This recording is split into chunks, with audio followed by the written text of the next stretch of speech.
wonderful leaders that have touched my life. And I'm just so honored, that I'm here, sharing this moment to celebrate Hmong Chamber's success. And also to be part of Hmong Chamber's way of creating opportunity for us to come together, to celebrate, to recognize, to acknowledge business leaders in our community. So I have been asked by Charles to come here and to share my experience in life's challenge and really kind of to talk about how I have overcome those barriers and those struggles that really shaped me to be the person that I am today. And so I've been thinking a lot about what I've been asked to do, and I can think about a number of wonderful leaders in this room that could have done a better job. And so I'm just very humbled by the invitation and by the opportunity to come and share with you my life journey, and in hope that my life journey would also inspire the many young folks that I see in this room here today. And so I'm of the 1.5 generation who's foreign-born, but grew up here in America. And I know that we also have a 1.0 generation, our parents that are also in this room. And our 2.0 generation who are US born. So for those of us in the room that are US born Hmong kids, can you give me a show of hands? Give them a round of applause. This is the next generation of leaders. And for my colleague leaders in the Hmong community, who's of the 1.5 generation, please give me a show of hands.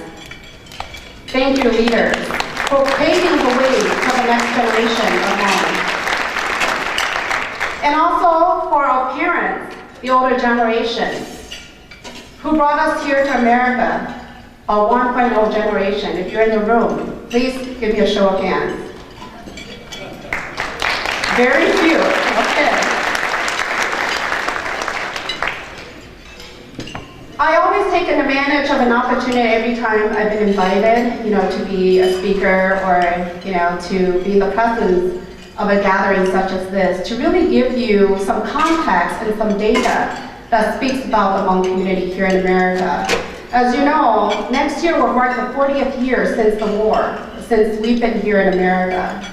And so as a leader, not only of the Hmong nonprofit organization in Minnesota, which is the largest Hmong nonprofit organization in the entire country, but also as the leader of the only Hmong national development organization that headquarters in Washington, D.C., I make it my responsibility to understand and know the data in our community, the trends, and what we need to do to use data and trends and research to influence, to impact the lives that we want to change, and use that data to create opportunities for our community.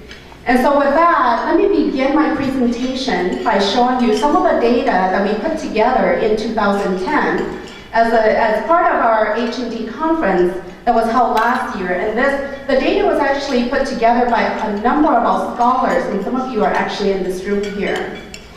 And so I'm going to start the data with giving you kind of a glimpse of the Hmong population growth in the state, in the entire country. And so this data here shows the population growth if you go all the way down to the last row here with Wisconsin. From 1990 to 2000, Wisconsin, and then from 2000 to 2010, Wisconsin has had a 46% gain in population in the Hmong community. So for those of us that do a lot of work in the Hmong community, we know that Wisconsin is the third largest Hmong state. And I wanted to thank the Hmong Chamber for your leadership, and Charles, for your leadership, and the board of directors, our elected officials, and our partners and allies and leaders in this room. Because although Wisconsin is the third largest Hmong population state, you have a very strong Hmong Chamber. So lots of congratulations to the Hmong Chamber and to its board of directors.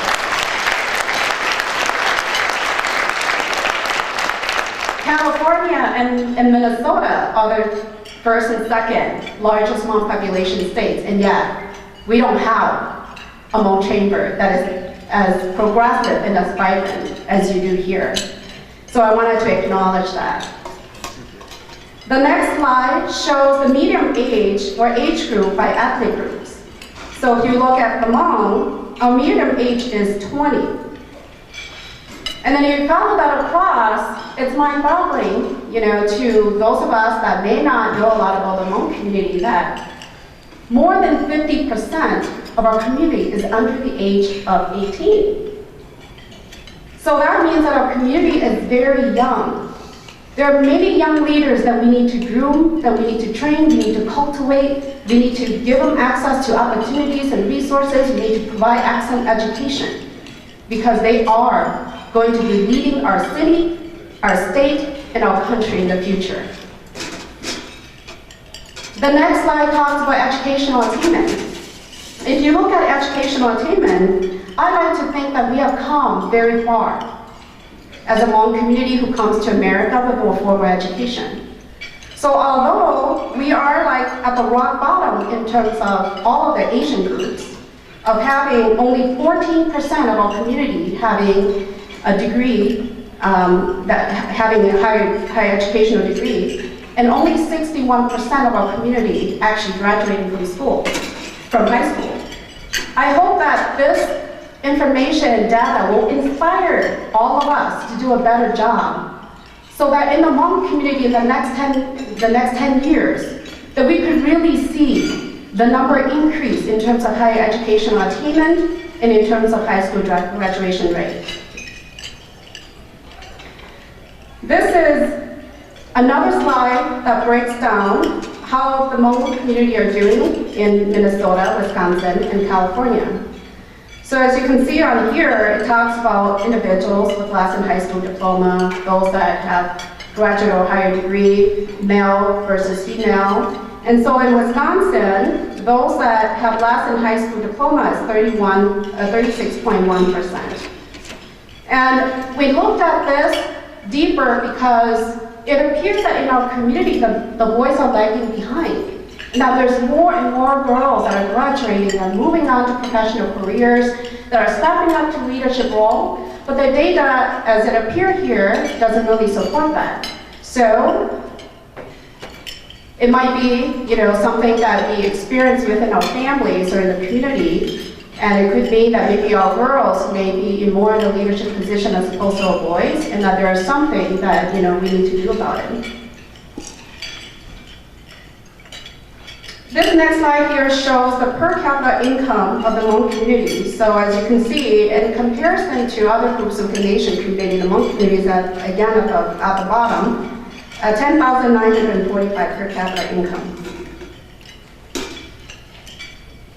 And this next slide is about the family poverty level. So again, although we have come a long, long way, we still have a long, long way to go. And so a poverty level in Wisconsin is at 19.2%. So I show all this data to provide some context before I actually share my journey and my experience over this past 3.5 decades. And I think it's very important for us to understand data, because it is through data that we're able to kind of benchmark the kind of impact that we want to see. And it is an opportunity for us to kind of create the expectation for a stronger relationship and partnership that's going to move our community forward. And so I'm privileged and honored to talk about my personal journey and what are some of the barriers and challenges that I've encountered that shaped me to be the person that I am today. And I thought that instead of focusing on myself, perhaps I should tell you of stories that march each decade since the war and bring it forward to show you how far we have come as a community and the stamina that we have within ourselves to continue to fight and live the American dream. And so let me take you on a journey. I'm pretty sure many of you have seen the movie, is it Christmas Carol with Ebenezer Scrooge, right? And so I'm going to take you a journey to the Wanglue camp. The year is 1978. And I'm going to introduce you to a little girl who has no formal education in the camp on Bao Vang. A girl who was so inspired and wanted to be educated and go to school, but she could not go to school because she's a girl.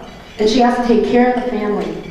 So she would get up very early, family, go and get water, walk her brother to school, cry, come back home because she couldn't go to school.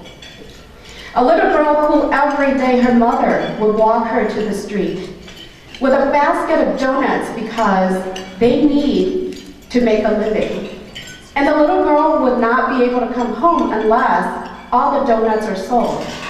And a little girl who does not even know how to add numbers knows that 1 coin equals 1 donut, and that's all that she knows.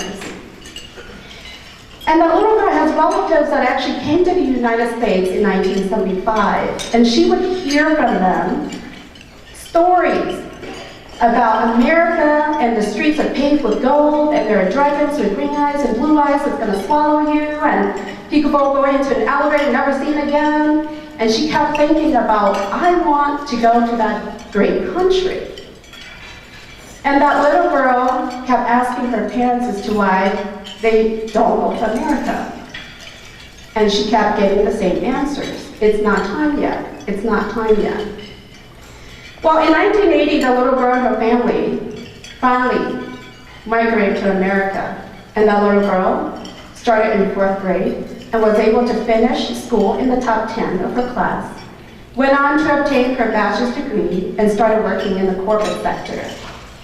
That marks the first decade, or the beginning, of the Hmong's journey.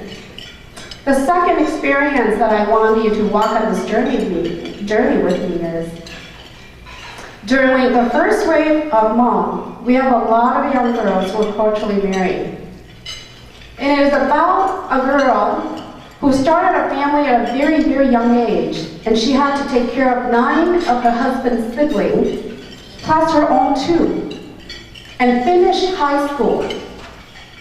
It is also a time in which our clan leaders are highly influential in terms of guiding and giving advice to the family. And they told this young woman that you will not succeed if you go to college, that you have too many responsibilities, and that you should not go to college, and that you should just go get a job, or get some training, through some technical school, and come and provide for the family.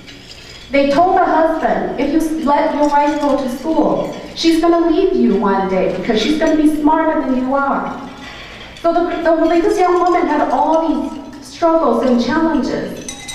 But she continued to influence her husband. She continues to talk to her husband about their shared dreams and goals, and how they can take advantage of the opportunity here in America. And though times were tough, although she had to get up very early in the morning to send her kids to school, go to college, come back home, take care of her siblings, and late into the night is when she's able to do her homework. This young woman was able to finish college and started working in the government sector, and have been promoted at various levels of the government sector. This woman started her own business in real estate investment, in assisted living setting, in taxation, and has hired many, many people that work for her. This marks the second decade for the journey of the Hmong people. The third one is that as we become educated and as we become assimilated into the American society, we recognize that we need to be part of the community. And so there's this wave of our community getting into civic engagement and politics. So let's meet another woman. Another woman who really wanted to make a difference in her community and started getting involved in electing people that understands the needs of the community, that really represents the interests of the community. This woman became a campaign manager and got a representative elected. This woman then began to think, maybe I might run for office so that I could really change and really bring resources to the community. And thus she did. It was the first time ever in which we have a Hmong woman running for office with another Hmong man running for office. And the issues and struggle and challenges that this woman went through, of opening her life up to public scrutiny, also dealing with clan politics, and really asking, having people asking her to step down so that the Hmong man can run. She had all kinds of issues and challenges working up against her. She was running against some of the most well-known people in that district, where no one could even pronounce her name. Yet this woman finished the city council race in second place, shy of 300 votes.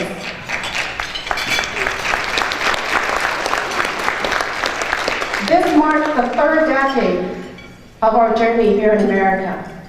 And finally, my life experience. When I ventured onto the nonprofit sector, I was at a point in my career in which I really want desperately to feel the impact of my work, and to know that I made a difference, and to know that there's so many people that had given me opportunities, and that have helped me, and that it is now my turn to help other people, to use my skills, my knowledge, my connections, to open doors of opportunity, to demand excellence, and to hold people accountable. And so when I came to the nonprofit sector, it is with this mindset, it is with this goal, it is with this vision that compelled me to come to the nonprofit sector. When I came to the nonprofit sector, our organization was going through a huge turmoil. My predecessor has been leading the organization for over a decade. People were protesting for a board to resign. My staff were not being cooperative.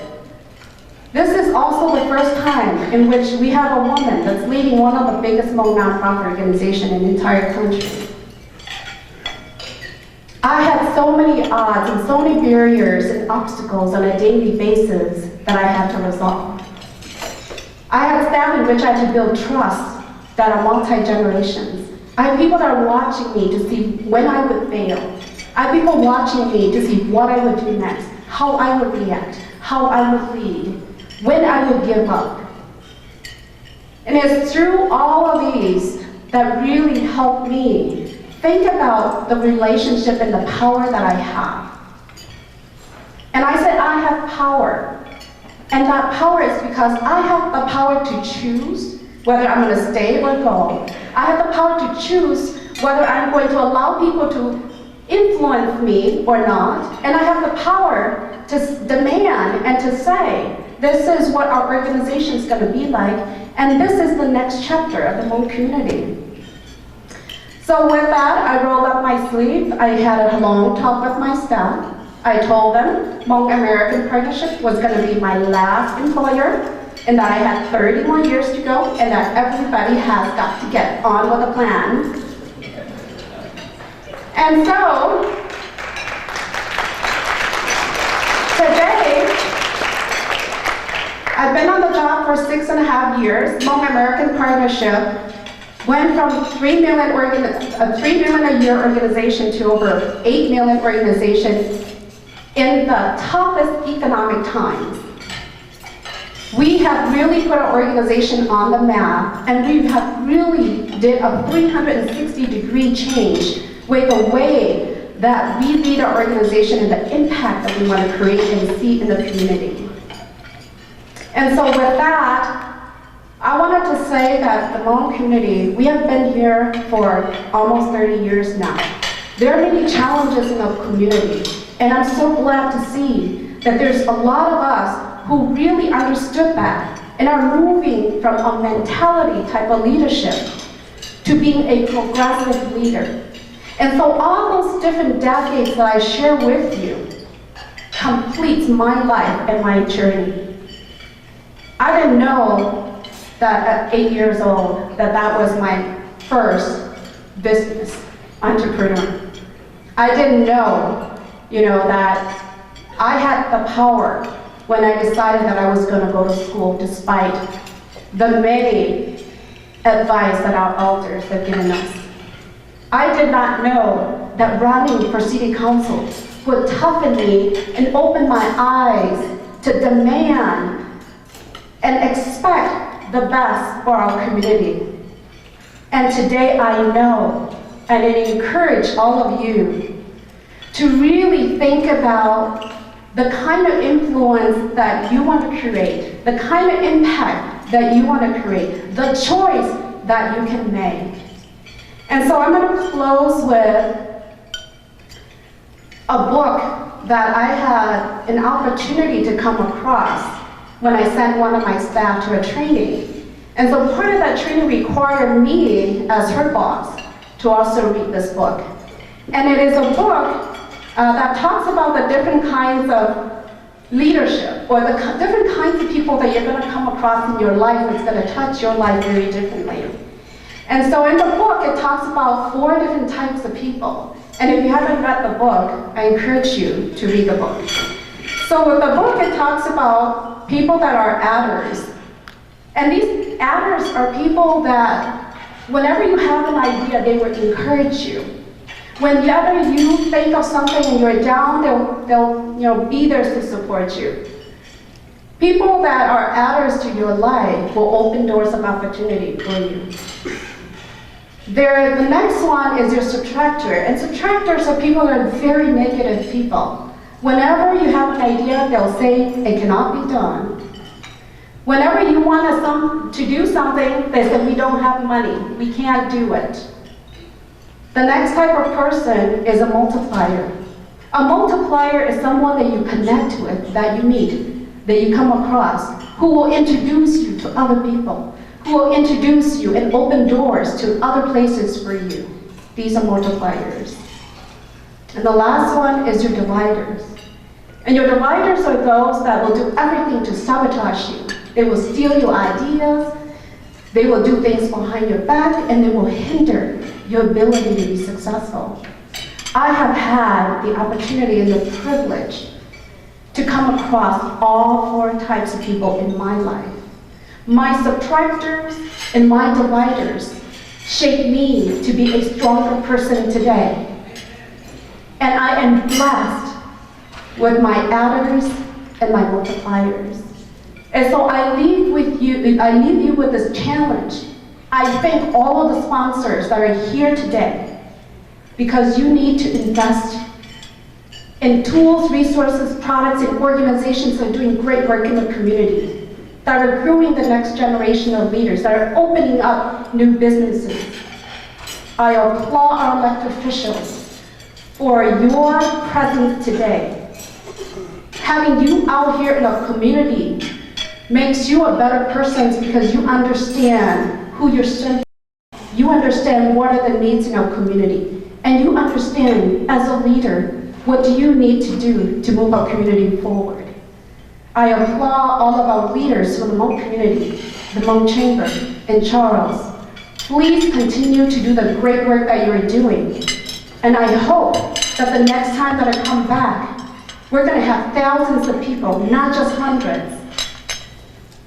And so, I leave you with this in Hmong. Cú rong xiên bao là lúc nào tao có tiền chi tìm hoa để bây giờ thôi cho bây giờ liệt sĩ bây giờ mình tung mình nhỏ bây giờ mình cả này lúc bây giờ bạn mình tao bây nhưng chỉ mua ý à chỉ là để bây chỉ mua cho cái chờ để bây giờ mua bây một chỉ tao giờ để mình mua nó chỉ mua mà nhưng chỉ mua ý à chỉ mua ý tôi nên tôi yếu gì này là để chỉ mua này mua cô phải là lúc nào cho nên nhớ cho mua nữa nè cho xia nè chuyện họ cho mong bé mua họ nói giờ nói cho tôi là tôi mua giờ bây giờ thôi cho nè xí lúc xí họ nói tao cái không như là cỡ cái đi tơ bây lúc xí mua là bé chỉ nên mong như hai tiền bây giờ này là xong họ là nó là bé xa hai tiền sau khi bao số giờ còn đây rồi bây giờ cũng thay đổi vậy nè cái đi chuyện tôi thử xia cha bé kia bây giờ mong tôi nhớ là cái ngày cả nó bây mong cơm mỗi lúc từ đi mỗi nhà mỗi chia này một chín phong cao tu đây ở bỏ hay đẹp không giỏi nhẹ hẹn mỗi giờ cho nên luôn lên lớp được tổ chạy trừ sai trừ tàu và cái chuyện xưa hay tiền luôn nó của tôi thả biệt của tôi đang đứng ở đây yếu em khó chua này đa số cần đi xí ra chắc không làm ở tầng đây. And so with that, I congratulate all of you and thank you so much for this wonderful opportunity. It's been a great honor to be here today and to be part of this wonderful, wonderful celebration. Thank you.